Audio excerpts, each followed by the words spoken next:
Okay, part M, parking, part one. So we're now moved off the ideas of traffic and transit vehicles moving on, and we're now starting to talk about storing vehicles on your site and whether your site is going to have too large an effect on the existing parking supply. So learning outcomes, we're going to look at how you assess the existing conditions and then undertaking site parking generation studies and comparing the site parking generation to the zoning bylaws, which is a large part of what actually drives the parking parts of transportation impact statements. So the first thing you're likely to need to know before you try and assess the impact of your proposed development on the surrounding parking is what is going on the surrounding parking at the moment. So that often requires you to go out there, have a bit of a look around, maybe send out some survey crews to walk around the area every 15 minutes or so, make sure you've got your high vis vest on, and then, count how many parking spaces are occupied.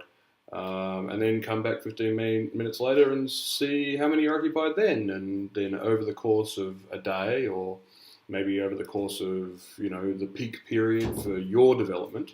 So if it's a shopping centre, it might be really busy, sort of 4 till 6. So that might be when you're focusing your data collection resources on.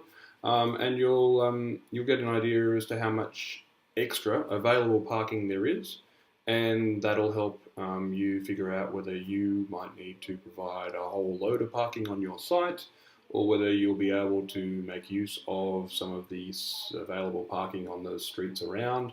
And that, of course, is, do you have the right to use that as well? If it's a private parking garage, you probably don't have the right to do that. But at least having some data might be a way of figuring out where you stand and how many parking spaces you're going to need.